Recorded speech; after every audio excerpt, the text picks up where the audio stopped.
Hey, what's up everybody? It's Marlon again with the Roots Motorsports YouTube channel. Today I'm here with a good friend of mine, like all these guys are, well, most of these guys, but this one's a little bit different because today I'm with a pioneer, an engineer, an inventor, and what you call it now, trendsetter. Today I want to introduce everybody to my brethren, Earl. Earl, wagwan. Enough respect. Yes, man. Every time. Like I was saying, Earl, you are and have been a trendsetter in the automotive, especially the import section of performance. And a lot of people don't know that you kind of set the trend with when it comes to the 4G63 Diamond Star, we call it like the Eclipse and so on, the talent. So today I'm here with Earl. Again, like I said, big up yourself. Appreciate for, allowing me to come out. But today, I want you to introduce yourself to everybody in the Roots Motorsports channel and tell us what kind of car you have here today. All right, well, hello everybody at the Roots Motorsports channel. My name is Earl Hines, and this is my 1982 Toyota Corolla. All right. So let me ask you, how long have you had this car? This car I've been having in the family for probably over 35 years. Already? Yeah. Whoa. I have it some time. Okay, Let cool. me give you a little history of this car.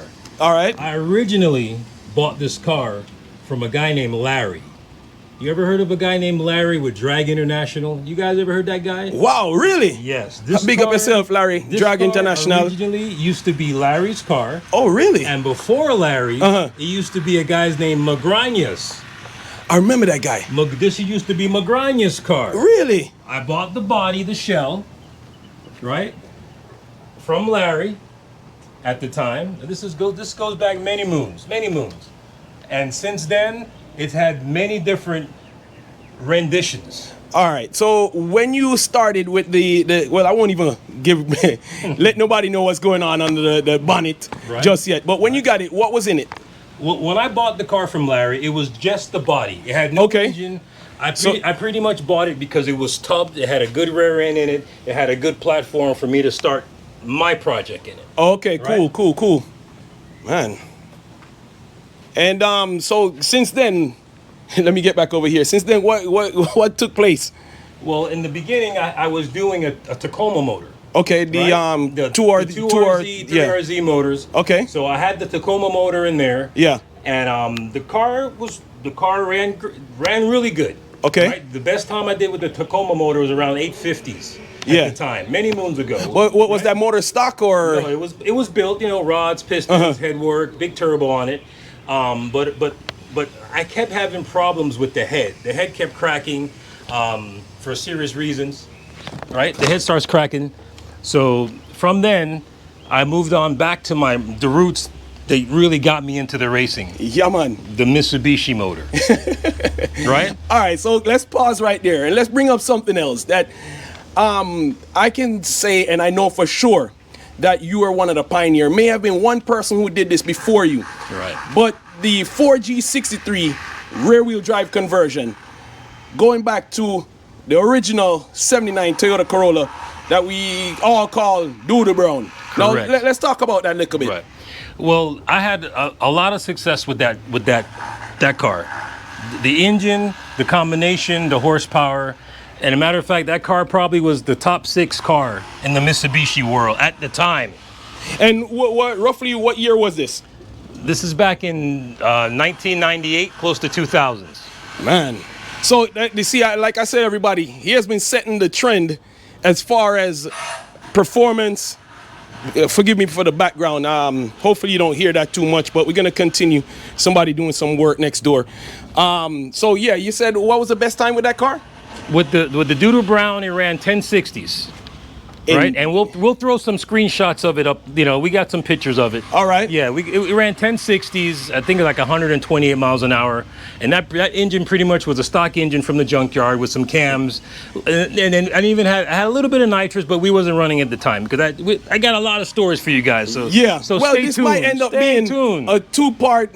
No, this is going to be a saga. Yeah, because we're gonna get into some other stuff with the other video. Yeah. But today we're here to feature this 82 Toyota Corolla that Earl bought a while back, and All right, so walk us through it. We're gonna start off. Let's start off with the suspension. What kind of suspension setup you got on here? Well, in the front, we have coilover suspensions with the AFCO sleeves.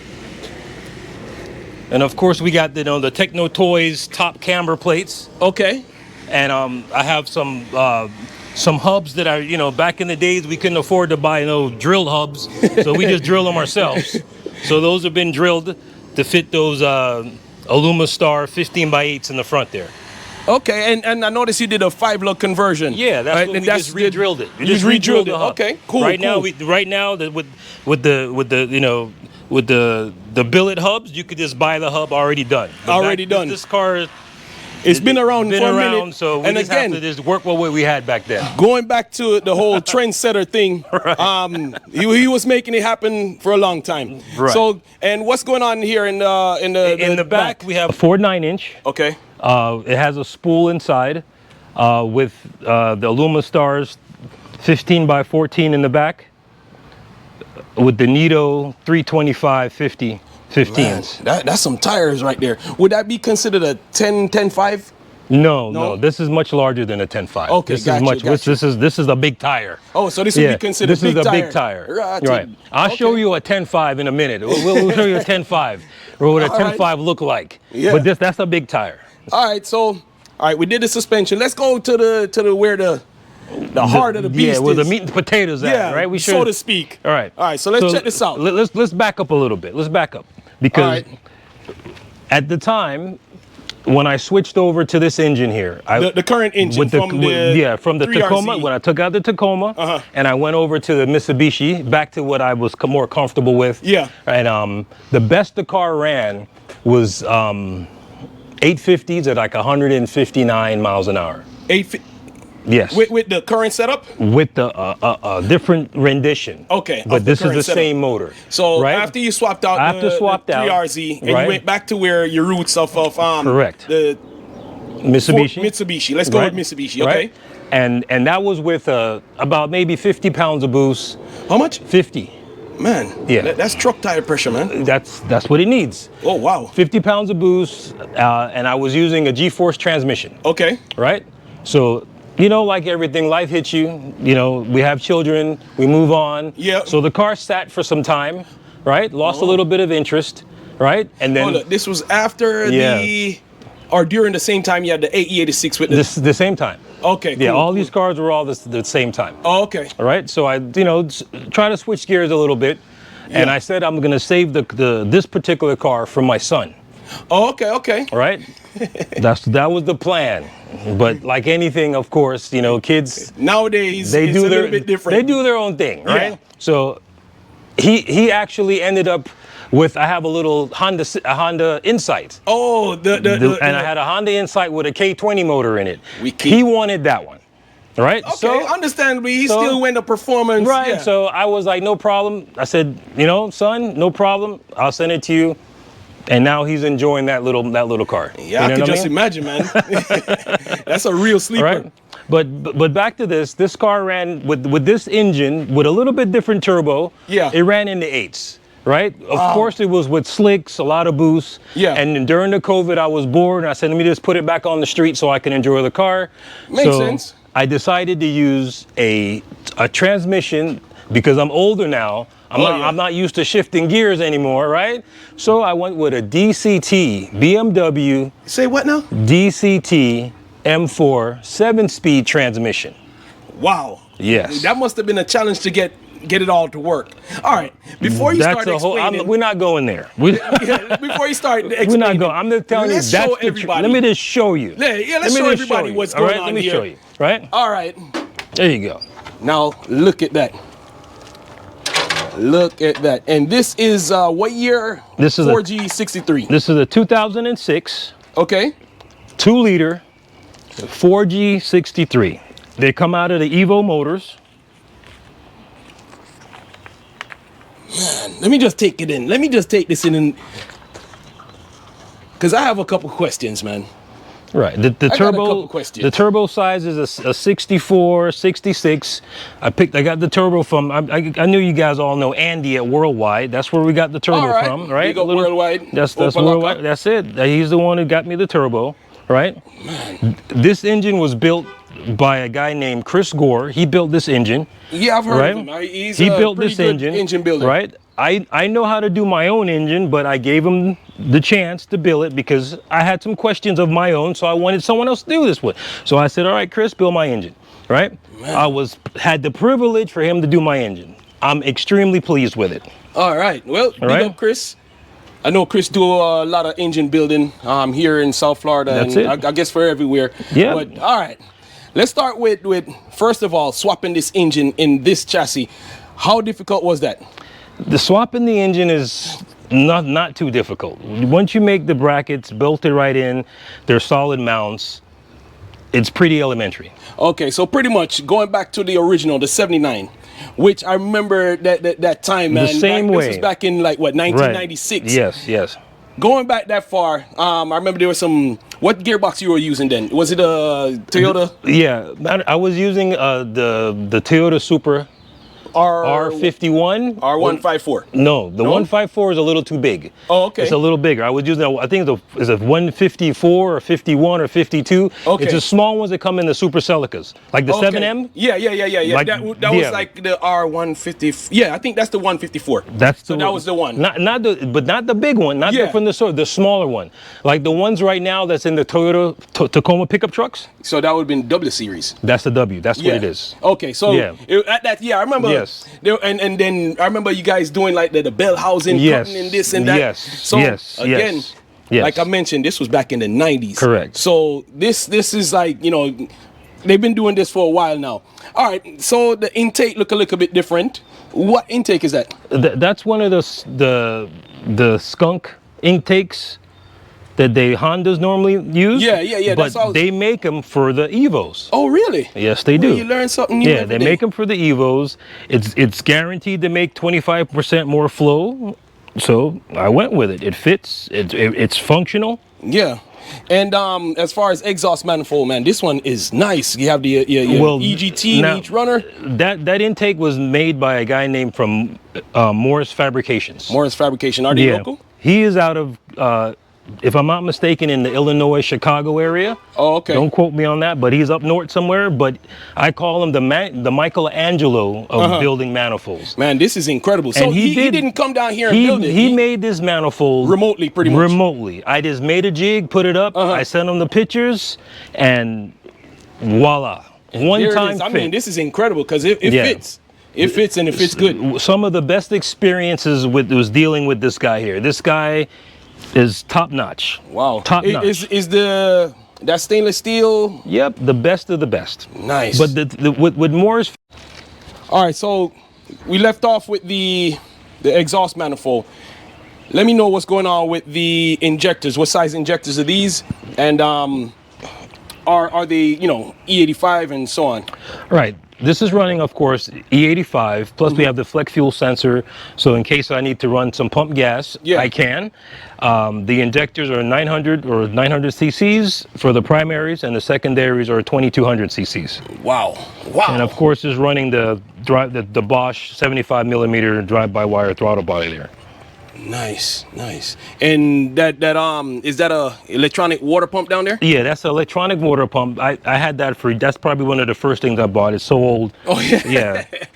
Yeah, but it still works. It still keeps the car at a cool temperature, even though right now we're probably 105 air temperature out here about now, right? It's sizzling. We're sizzling. It's a warm day today. Yeah. It was supposed to rain, but it didn't rain. Thank goodness the rain held up, that we were able to come out here and do this this shoot today and bring you this amazing car. Again, this brother is a real trendsetter, innovator in this business. And there's another car that was done around the same time, and I'm gonna get to that. Not even gonna call any names just yet, but let's take a look at the interior of the car. All right, explain to us what's going on in here now. Boom. All right, well, as you see there, we have the DCT shifter. That's the It's the OEM shifter. Man, even use the BMW, Right, OEM BMW shift. shifter, right? And then of course I could paddle shift it or shift it on the shifter. They call it the joystick. I have paddle shifters I integrated up in there in the steering wheel, and I have my little line lock, my rolling anti-lag, and a little burnout switch there if I need be. Yo, And then they have the little switches all the way to the little Haltech adjustable switch. nice. I see you running some.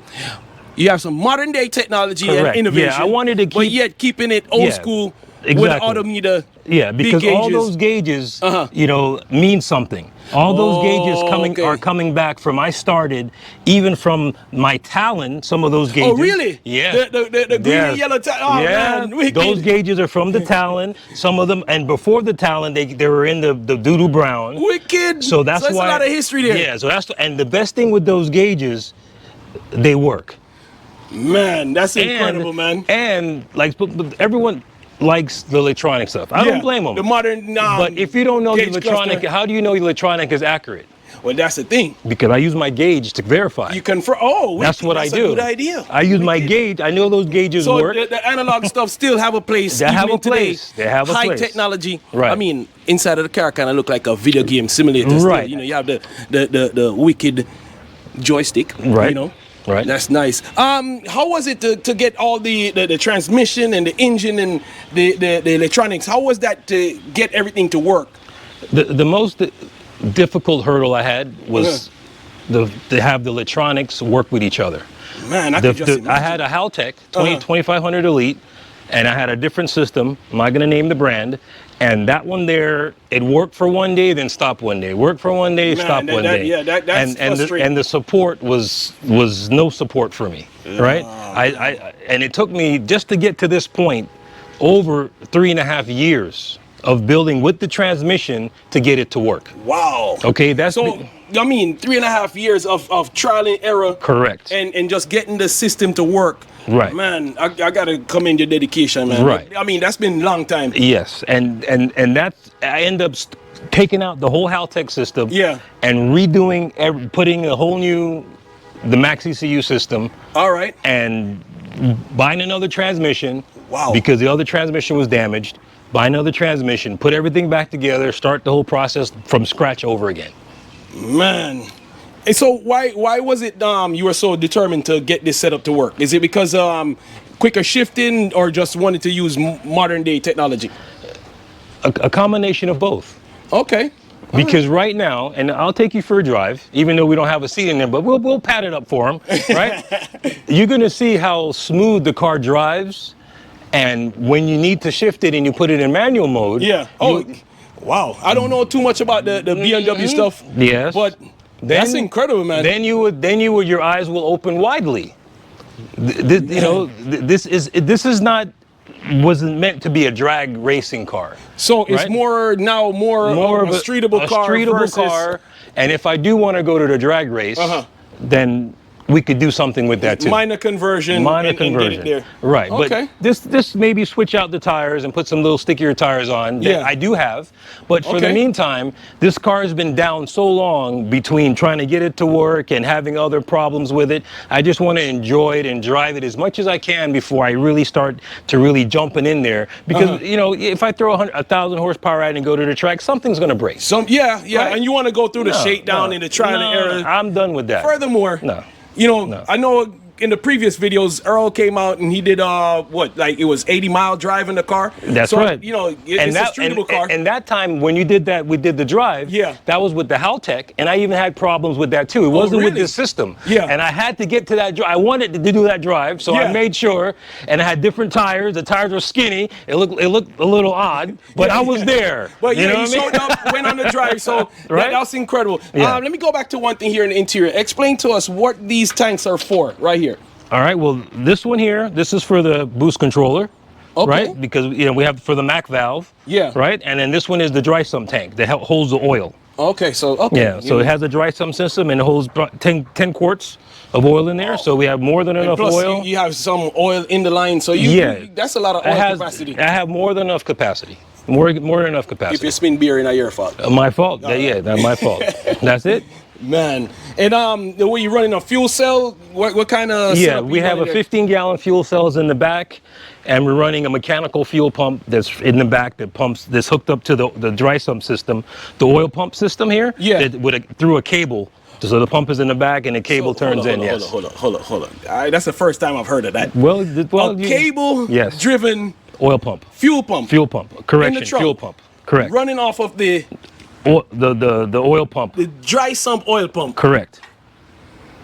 Yes.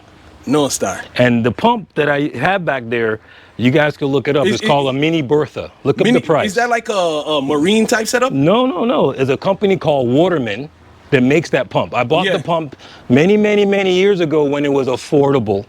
Okay?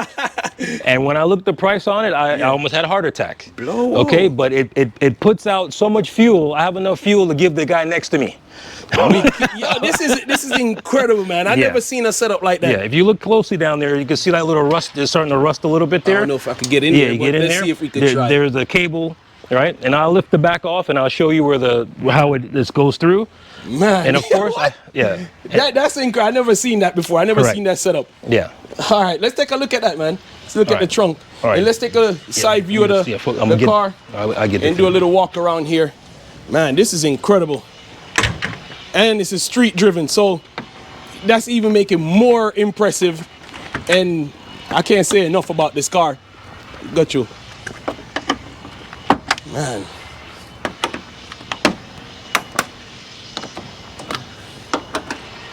Let me ask you, man. You missed the peanut, the 79? Well, this is some Oh, of the reason man. why I put this back. Got Right. you, got you. There's the fuel pump. And this is the cable. That's the here. cable. That's the cable. Yes. And this is an electric fuel pump that primes the system, so it starts so up you can right start away. the car, 'cause Yeah. a lot of people who have Correct. a mechanical pump, they're running off of the cam or a Correct. crank, whichever. Correct. They always have starting issues. Starting it's issues. difficult starting the car. Right. So, But this particular pump, it could start the car if it's spinning over enough. okay. It does have enough flow to start it. Even from back here? Yes, even. But I put this just in case. yeah, to make life. Make life a little easier. So this is what size? This is a dash 12 line that feeds it, and then it has a dash 12 coming back. Yeah, and then this is like a dash 8 that's for the primer pump that ties into this. So it just pressurizes the system, and I have a back pressure valve here, so it doesn't blow up this the pump down in there, because it's a little Walbro inside just to keep it tuned, and that's it. All right, and you have the battery over here. The battery, and then this is the breather. Yeah, this is over the breather. there. All the breather from the oil, the dry sump system, from the engine, and from the rear end. All goes into this. So wow. Everything is tied into there. Wicked.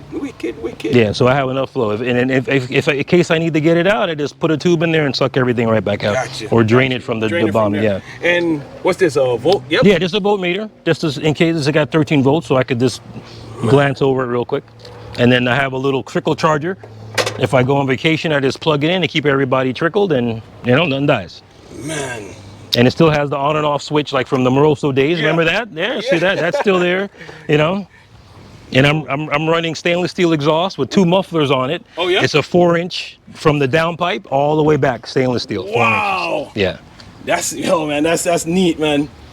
I can't say enough about this.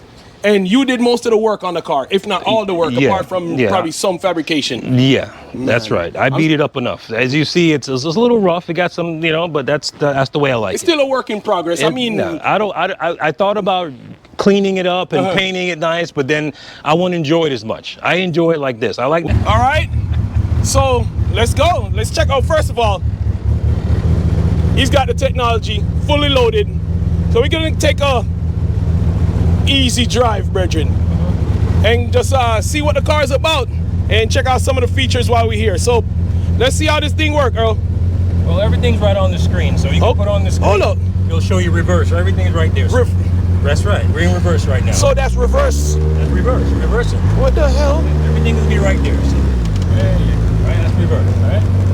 It's going to show you what mode we're going to be in and the other little DCT gearbox mode. What the? Right. So now we're in gear 1, right? And that's manual. Right? Okay. And then that's your auto mode. So we'll start off in auto mode for now. Right. So you can see it right there. Hold on, let's just take a look at that.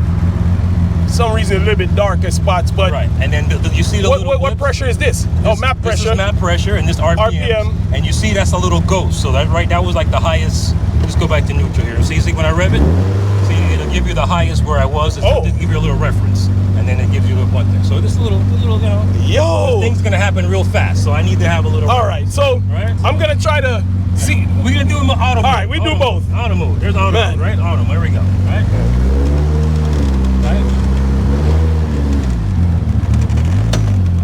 So this is auto mode, right? So we're cruising nice and easy, right? Nice, man. There's no jerking on the ship or nothing.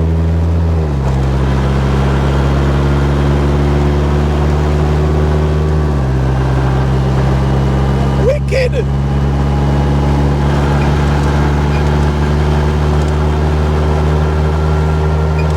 Oh. And it'll downshift by itself, like it's supposed to.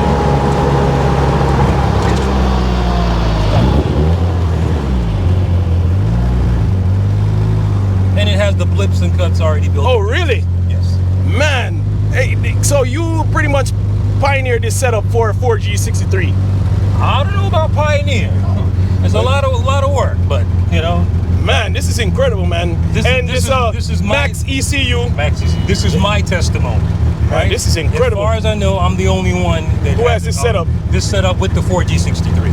Yo, man, this is incredible, man. And of course, you know, the people it's also backed up by the analog gauges for confirmation. Right. But I love this system. But also, is this a gear?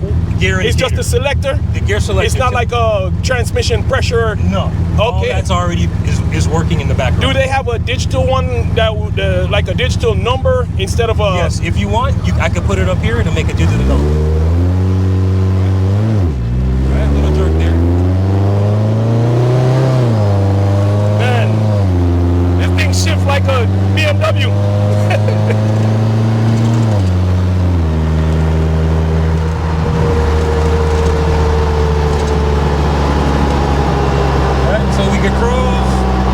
Do a drag and drive. Man, this is incredible, man. All we want. And you see the blips what's going on right now? So it blipped the throttle for a downshift. That's right. Yo, this is incredible. And you'll see it'll go from gear 2, right, all the way back down to gear 1. You know, you'll see that was shit. Wicked. Man, this is an incredible technology. I won't lie, man. And that's auto mode. So that's we're driving, we're cruising. So everything works like it should. Man. Now, if you want to go to manual mode, now it'll hold the gear longer. You could hold it into the boost, and you just keep pulling the lever back, and it'll shift. So you could just almost like a sequential gearbox. Sequential gearbox. Wicked. Or I could do paddle shift. I could hit here, but I prefer to do this because this thing is doing all like this. I don't want to miss my finger, so I just makes sense. I just put it right there. But it can. I could do here, and it would shift by itself. I'm still loving the whole display here. So you have the ethanol content right there. Oh, really? Yes, ethanol content.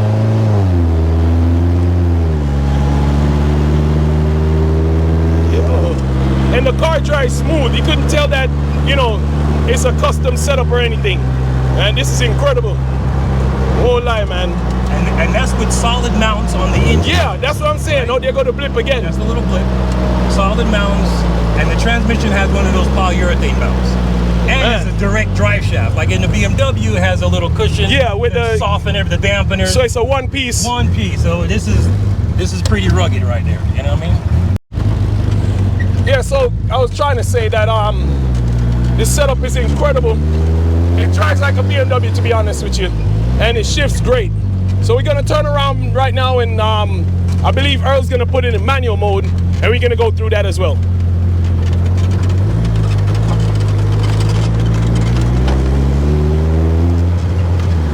Can you do manual mode while you're driving, or you have to? Oh, really? Yes, we can. And go back the other way too. Wicked, man! I'm telling you. I'll demonstrate.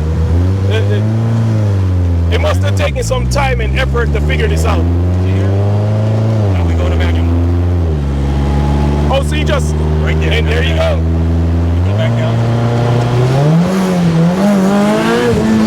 Whoa, yo, whoa, hold my youth. What? Yeah, you have to what? Okay, see the difference? Yo. He said the car was 400 horsepower. That's it. But I don't know about that.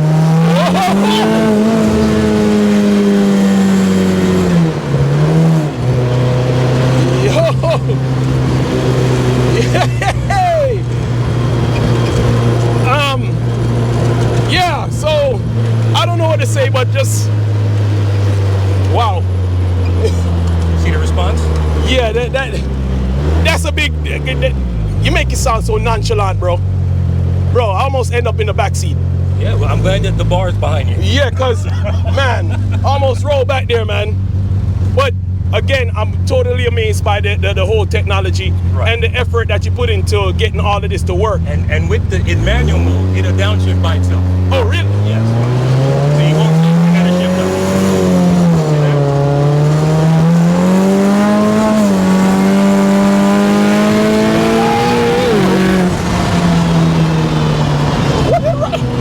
Yo, Richard. Yo, ain't enough road for this, man. Yo. Yeah, so. And then we could go back to manual, back to auto mode if you like. Man. Back to auto. Yo. I think your roof have a dent in it, Richard. I just dripped onto the roof just now. I'm sorry, bro. Yo. All right.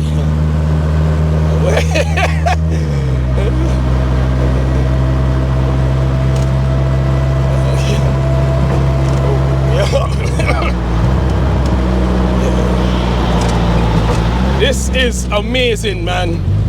I mean, amazing. 400 horsepower, the response is incredible. The boost don't drop. You can watch it, you saw it on the camera. Man, Bridget, like I said, I was holding on to the roof. Okay. But, yo, I'm amazed right now. I'm a little bit lost for words. And that was like 15 pounds of boost. I have the recall. You could it's behind here. So if all right, you take this off. See the recall?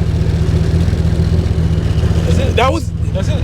And now you're just 15 pound of boost. 50 pound, I clear it. Back to zero. So I mean I'm not Yo, this thing here is amazing, man. I mean, so you mean to tell me you're gonna see this at 1,000 horsepower? I don't know. No. I'll see it. I'll see it, but I'll see it from outside. That's why I'll be out there. I'm still learning to drive it. Man, right? I'll be outside because right now I kind of want to. Yo, all right, let's manual mode. All right.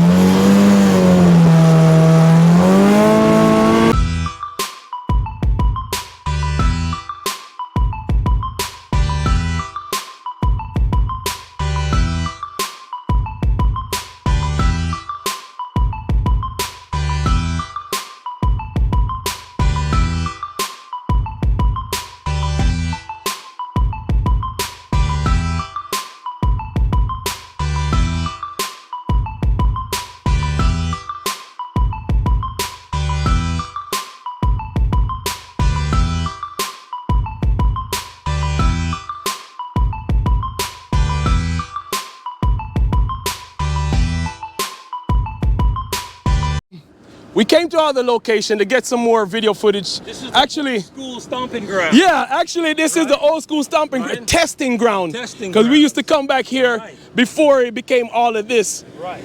It was mainly just these, the mangroves, right? But anyway, Earl, it's quite a few things I could say. But I'm gonna say thank you first for actually enough things, my youth, because when I just got started, I bought what I got from you. I got the clutch, pressure plate, and some other stuff from out of Doodle Brown when you were taking out the 3T to put in the 4G63. So enough respect for that and just for the inspiration over the years. So I went for a ride in this car. I don't know if it's because I ain't been in a fast car in a while or what, but I don't want to go back in there. All right, I'm gonna just say that. If he says that 400, if it go any higher, I don't even want to be on the block. But Earl, I want to say thank you. Yes, enough respect. Yeah. Appreciate for allowing me to come out and do the video. It's been quite a while, but we caught up. Hopefully I do justice with this and everything. But everybody take a look at the car again. Let me just do a quick walk around and show you Earl's 1982 Toyota Corolla, 4G63 powered, DCT transmission, you know, just to name a few things. Oh, custom Recaro seats, all right? There, right? And the integration of all old school and modern technology in this car. So I hope you guys really like this build. And let me just say again, thank you to the big man for coming out and, you know, allow me to do this. And there's more to come. Oh, definitely, because we're gonna go into some history as far as the import scene and performance. Exactly. How all this started. Yeah, man. So everybody, if you enjoy these videos that I'm putting out, please like, share, comment, subscribe, interact with the channel, because it makes a big difference with the algorithms and get us growing and so on and so forth. And I want to big up, excuse me, I want to big up my sponsor for this video, Bristol Koi, that's helping us out. So appreciate that, Bristol. They're located in Davie, Florida. So again, respect and thank you for coming out. Amen. All right, everybody, till next time, take care.